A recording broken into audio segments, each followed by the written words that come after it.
사람은 시공간의 한계를 가지고 살아갑니다.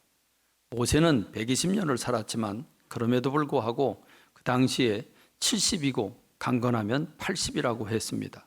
그것은 지금도 그 원리가 그대로 적용되고 있습니다. 사람은 이렇게 시간이라고 하는 한계를 받습니다. 어린아이로 갓난아이로 태어나고 유아기 또 아동시절을 거치고 청소년의 시절을 거칩니다. 어린아이들의 눈으로 보면 나는 커서 언제 저렇게 엄마가 되고 아빠가 되고 어른이 돼서 내 마음대로 살아갈 수 있지? 그리고 어린아이들은 까마득한 미래를 내다봅니다. 그러나 한 걸음 한 걸음 가다가 보면 시간이 왜 이렇게 빠릅니까? 청소년, 청년, 청장년, 장년 이런 계절을 거치면서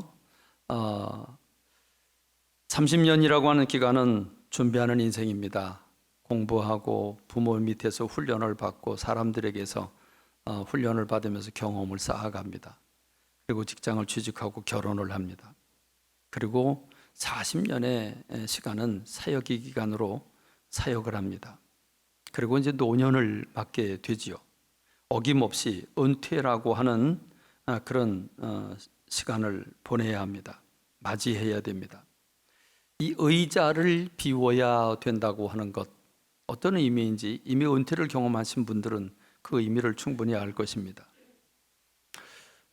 저는 공무원 생활을 3년 했습니다. 처음에 공무원으로 들어가면 6개월은 훈련생이 됩니다. 그래서 15라고 그러지요. 저는 9급부터 시작을 했는데 행정공무원들에게는 사무관이 되는 게 꿈입니다. 말단 직원으로 9급부터 시작을 해서 이렇게 사무관이 되는데 아무나 사무관 되는 건 아니죠. 사무관은 행정기관의 꽃이라고 그럽니다.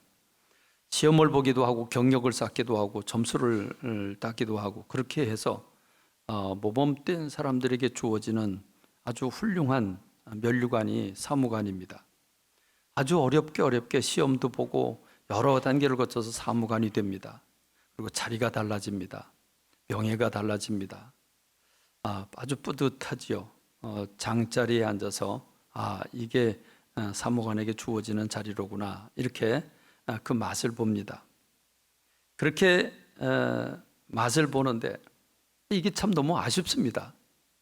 어떤 분들은 2년, 어떤 분들은 3년, 4년 지나가면 그 자리를 내주어야 합니다. 보따리를 싸야 되고 의자를 비워주어야 됩니다. 그게 인생입니다. 모세라고 하는 사람에게 주어진 인생은 40년이었습니다. 그에게 주어진 사역의 기간은 하나님께서 40년을 허락해 주셨습니다. 이 40년이라고 한 기간이 참 신기한 기간이죠. 왜 40년일까? 이 40년이라고 한 기간 생각해 보면 30살까지 준비하는 인생이고 이제 직장 들어가서 40년 동안 사회생활을 합니다. 그리고 은퇴를 하고 나면 노년을 맞습니다. 그래서 이 40년을 한 세대로 보기도 합니다. 어쨌든 성경에 보면 40이라고는 숫자가 아주 매우 중요하죠. 왜 하필이면 이스라엘 백성들이 고난 받는데 원망하고 불평하다가 하나님이 그들에게 벌을 주시는데 40년의 세월을 허락해 주셨을까? 그래서 인생의 한 텀, 곧 출애굽해서 20살 이상 된 사람들이 세상을 떠나는 나이가 40년이면 족하기 때문에 하나님 그 40년을 한 텀으로 주신 것입니다. 근데 생각해 보면 모세도 40년 사역을 했고 여호수아도 40년 사역을 했습니다. 그리고 그 유명한 사울 왕도 40년, 다윗 왕도 40년 통치를 했고 솔로몬 그도 역시 40년 통치를 했습니다. 이 40년이라고 한 숫자를 생각해 보면 지금 직장 생활을 하거나 사업을 하거나 하는 분들도 보면 대체적으로 40년을 전후해서 마감하는 것을 볼 수 있습니다. 모세는 특별하게 건강해서 120년을 살았는데 눈이 흐려지지 아니하고 그리고 그 몸이 쇠하지 않았지만 그럼에도 불구하고 하나님이 모세에게 허락한 기간은 건강을 따라 주신 것이 아니라 40년이라고 한 기한을 제한적으로 두셨다고 하는 것입니다. 모세는 물에 버려져서 공주의 눈에 띄어서 그가 바로의 왕궁에서 40년 동안 세상의 교육을 받고 광야에서 영적 훈련을 40년 받으면서 80살이 되어서 쓰임을 받기 시작을 하는데 40년의 세월에 쓰임을 받습니다. 우리가 광야 40년 하는 그 광야 40년을 모세가 이끌었습니다. 모세는 이스라엘의 위대한 지도자입니다. 그는 하나님께서 그와 더불어 친구처럼 대화를 나누셨고 하나님과 독대를 하기도 했고, 그는 그 손에 들린 지팡이를 통해서 바닷물을 가르기도 하고, 이집트의 물이 변해서 피가 되기도 하고, 그리고 마지막 장자가 죽어지는 그 역사가 모세를 통해서 일어났습니다. 수백 년 동안 종살이하던 이스라엘 백성들이 모세를 통해서 해방을 받아서 젖과 꿀이 흐르는 땅을 향해서 희망을 가지고 나가게 된 것도 모세라고 하는 사람을 통해서였습니다. 이 40년이라고 하는 기간을 돌아보면 결코 짧은 기간이 아닌데, 이 모세의 40년을 목회의 기간으로 비교해 본다면 저는 이렇게 분석할 수 있을 것 같습니다. 2년 동안은 희망의 목회였다. 그리고 38년 동안은 고난의 목회, 힘들고 어렵고 좌절하고 낙심되는 목회였다라고 생각해 보고 싶습니다. 왜냐하면 이스라엘 백성들이 출애굽을 해서 정말 흥미진진하게 꿈과 비전을 가지고 이제 시내산을 향해서 가는데, 시내산에서 그들은 하나님과 언약을 맺습니다. 그리고 하나님께서 주시는 십계명을 받고 율법을 받습니다. 그걸 훈련을 받고 하나님을 예배하는 예배자로 서기 위해서 성막을 건축하고 예배를 드리는 예배자들로 세움을 받게 됩니다. 그리고 준비가 되었을 때 2년 만에 그들은 젖과 꿀이 흐르는 땅으로 갑니다. 딱 10하루 걸렸습니다.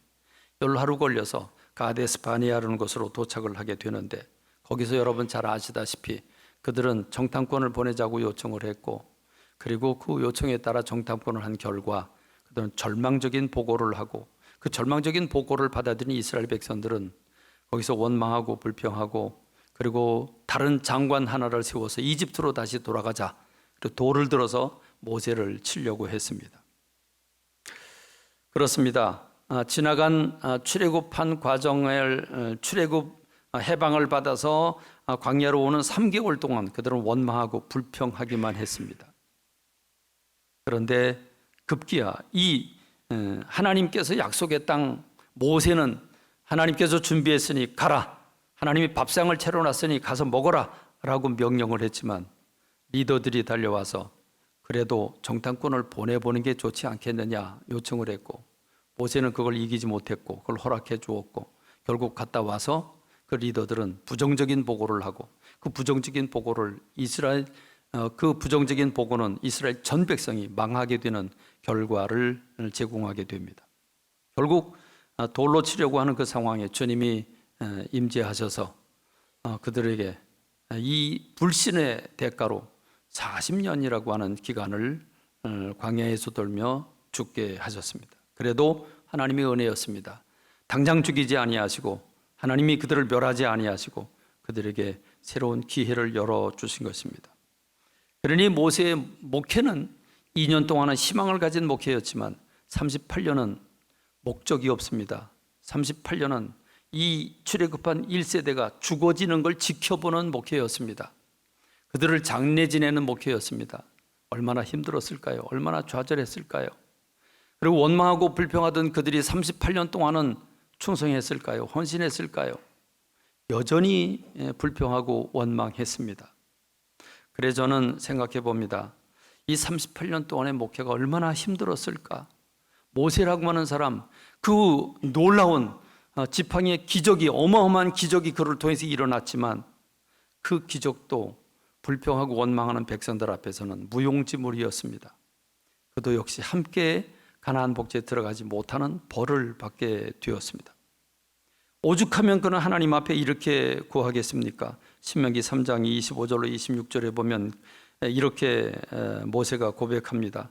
구하옵나니 나를 건너가게 하사 요단 저쪽에 있는 아름다운 땅, 아름다운 산과 레바논을 보게 하옵소서. 이렇게 기도를 하겠습니까? 이렇게 애절한 기도를 주님 앞에 드렸습니다. 한 맺힌 기도를 주님 앞에 드렸습니다. 40년 동안 이끌어온 것은 저 젖과 꿀을 들어가기 위함인데 젖과 꿀은 저 땅에 들어가지 못하게 된다고 하니까 얼마나 가슴이 아픕니까? 한이 맺힌 기도를 주님 앞에 드렸지만 주님은 이렇게 말씀하십니다. 그만해도 족하니 이 일로 내게 다시 말하지 말라 그랬습니다. 저는 여기서 그만해도 족하다. 지금까지 네가 여기까지 걸어온 것만 해도 족하다. 이 말씀이 마음에 와닿습니다. 그동안 너 참 수고 많이 했다.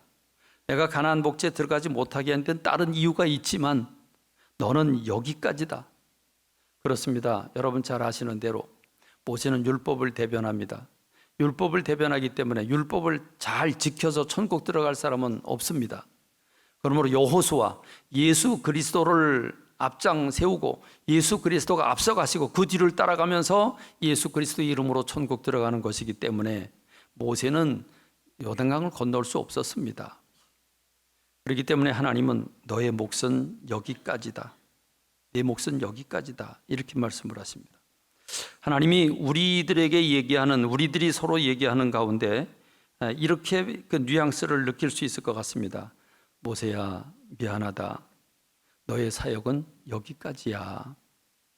요단강 건너가는 몫은 여호수아가 해야 될 일이야. 미안하지만 너는 여기서 이제 내 모든 사역을 내려놓아야 돼라고 주님이 지금 모세에게 말씀하고 계시는 겁니다. 모세가 죽을 때까지 그는 눈이 흐려지지 않았습니다. 그리고 그 몸이 쇠약하지 않았습니다. 더 사역할 수 있었습니다. 그런데 하나님이 모세에게 너는 여기까지라고 말씀하셨습니다. 그래서 모세는 지금 여호수아와 그리고 이스라엘 백성들에게 용기를 주는 말씀을 줍니다. 4가지의 말씀을 주고 있죠.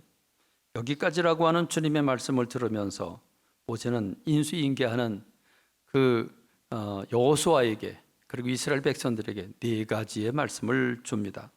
첫째는 여호수아 1장 3절로 5절에 있는 말씀. 내가 모세에게 말한 바와 같이 너희 발바닥으로 밟는 것은 모두 내가 너희에게 주었느니 곧 광야와 이 레바논에서부터 큰 강 유브라데 강까지 해쪽 속에 온 땅과 또 해지는 쪽 대해까지 너희의 영토가 되리라. 네 평생에 너를 능히 대적할 자가 없으리니 내가 모세와 함께 있었던 것 같이 너와 함께 있을 것임이니라. 내가 너를 떠나지 아니하며 버리지 아니하리라. 하나님께서 여호수아에게 들려주는 말씀입니다. 모세에게 내가 모세와 함께 했던 것처럼 내가 너와 함께 한다 라고 말씀하고 있습니다. 모세는 어떤 인물입니까? 하나님과 친구처럼 대화를 나눴습니다. 하나님과 독대를 했습니다. 하나님께서 모세를 말할 수 없는 하나님의 사람으로 인정해 준 사람이었습니다. 그런데 여호수아는 누구였습니까? 시내산에 올라가 주님과 더불어 독대를 할 때 여호수아는 그 산 밑에서 여호수아를 기다리는 사람입니다. 다시 말하면 여호수아는 모세의 부관이었습니다. 부관, 그렇습니다. 그는 보조 역할을 했습니다. 그런 그가 그 위대한 민족의 지도자인 모세가 내려놓고 자기에게 그 사명이 주어졌을 때 어깨가 얼마나 무거웠겠습니까? 그래서 여호수아는 아마 마음이 매우 약하고 두려워하고 떨었을 것입니다. 그러나 하나님은 말씀하십니다. 내가 모세와 함께 했던 것 네 눈으로 봤지. 마찬가지로 내가 너와 함께 할 것이라 하고 말씀하고 계십니다. 그러면 저는 여러분에게 들려드리고 싶습니다. 하나님께서 저와 함께 하신 하나님, 말할 수 없는 부흥을 허락해 주시고 또 맛도 보게 하시고 많은 사역을 하게 하시는 하나님, 그 하나님께서 이제 우리 조양영 목사님을 통해서 이 일을 계속해 나가시고 저와 함께 하신 하나님이 조양영 목사님과 함께 하실 줄로 믿습니다. 두 번째는 모세는 여호수아와 이스라엘 백성들에게 너희들보다 먼저 하나님께서 앞서가실 것이라고 용기를 주고 있습니다. 신명기 31장 3절로 5절의 말씀, 6절의 말씀 우리가 읽었죠. 이미 읽은 말씀. 네 하나님 여호와께서 너보다 먼저 건너가셔서 이 민족들을 네 앞에서 멸하시고 네가 그 땅을 차지하게 할 것이다 라고 말씀하고 계십니다. 그렇습니다. 우리가 하는 모든 일들 그렇습니다. 성령께 붙들리면, 주님께 붙들리면 내가 앞서가지 아니하고 하나님이 앞서가십니다. 먼저 보여주십니다. 우리 교회를 건축한 것도 하나님이 전혀 생각하지 못할 때 주님이 깨우쳐 주셨고 보여주셨습니다. 주님이 앞서가시면서 교회를 짓도록 모든 일을 다 준비시켜 주셨습니다. 언제든지 그랬습니다. 광염교회 지나간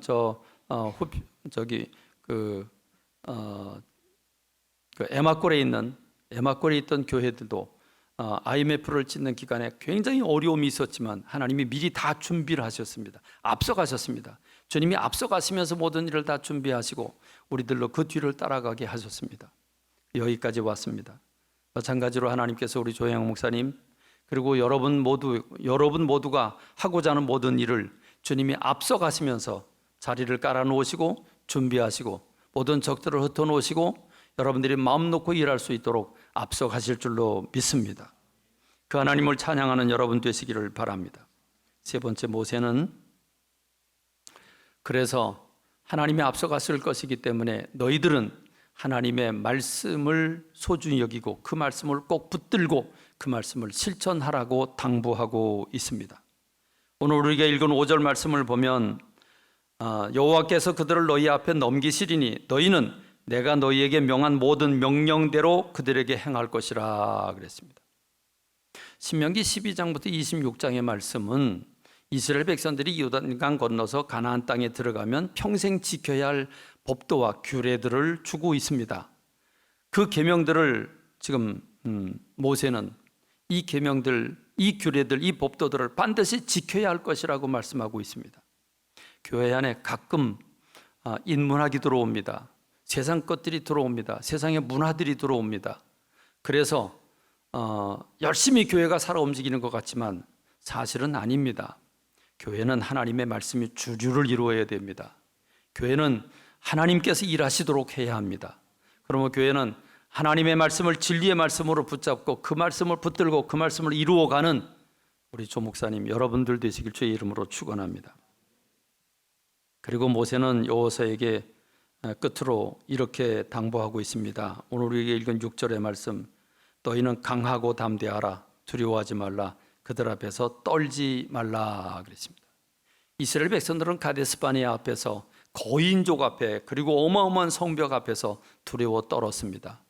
그들과 우리를 비교해 보면 그들이 보기에 우리는 메뚜기처럼 보았을 것이라고 그들 스스로 두렵고 떨었습니다. 그럴 때 그들은 주저앉게 되었습니다.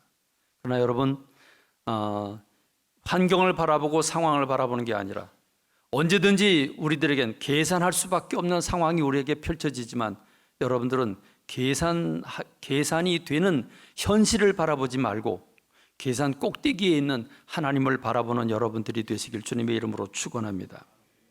하나님을 바라보면 강하고 담대하고 두려워하지 않게 됩니다. 떨지 않게 됩니다. 감사하며 전진해 나가게 됩니다. 그러므로 하나님께서 모세를 통해서 여호수아에게 주신 말씀, 또 이스라엘 백성들에게 주신 말씀 동일하게 우리에게도 주고 계십니다. 너희는 강하고 담대하라, 두려워하지 마라, 그들 앞에서 떨지 말라. 하나님께서 광야께 새로운 역사를 이루어 가게 하실 줄로 믿습니다. 저는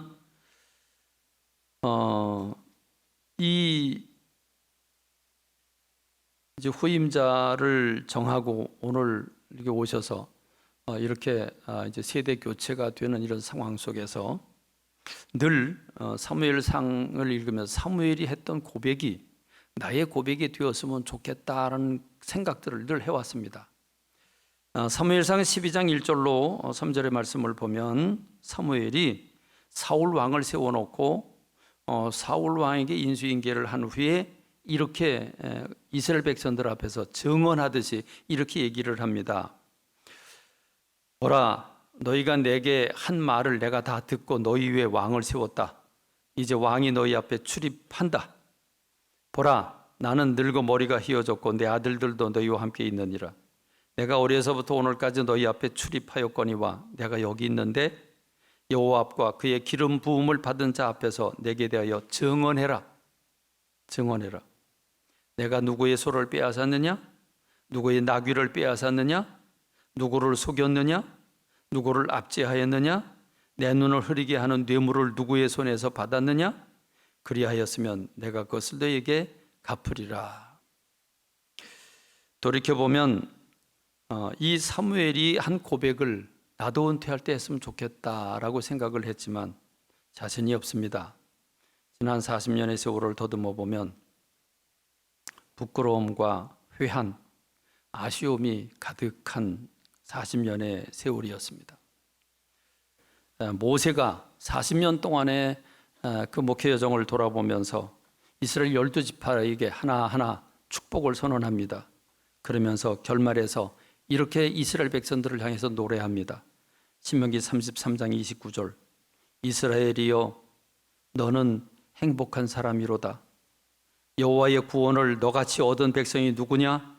그는 너를 돕는 방패이시요 내 영광의 칼이시로다. 내 대적이 내게 복종하리니 내가 그들의 높은 것을 밟으리로다. 저는 이것을 이렇게 우리말로 바꾸고 싶습니다. 광야의 교우들이여 여러분은 행복한 사람들이로다. 지난 32년 동안 목회자가 바뀌지 않는 고통 없는 교회가 어디 있느냐? 너희처럼 말씀 중심의 메시지를 받은 교회가 어디 있느냐? 하나님께서 품에 안으시고 예뻐하시며 소중히 여긴 교회가 또 어디 있느냐? 광염의 문이 활짝 열리더니 만민의 성도가 부러워하리로다. 기도하겠습니다.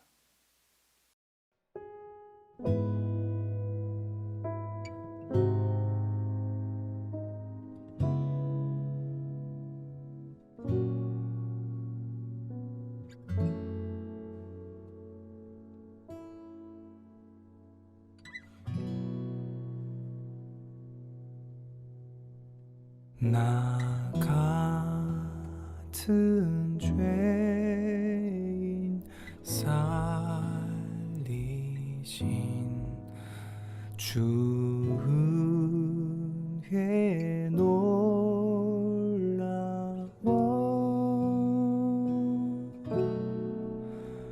잃었던 생명 찾았고 광명을 얻었네.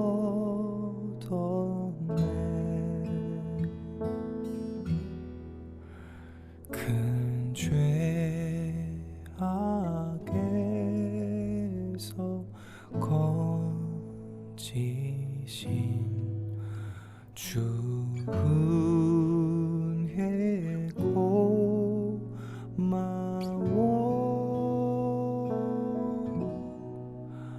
나 처음 믿은 그 시간 귀하고 귀하다.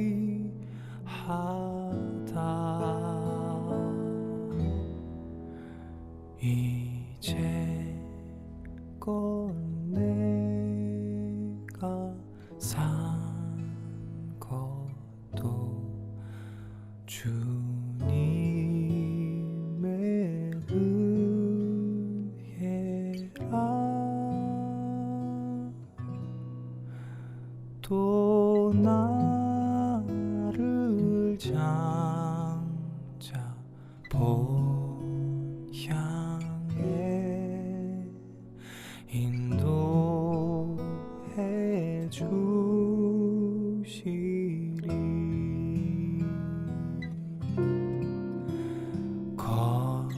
거기서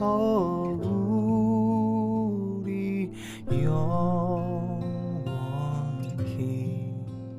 주님의 은혜로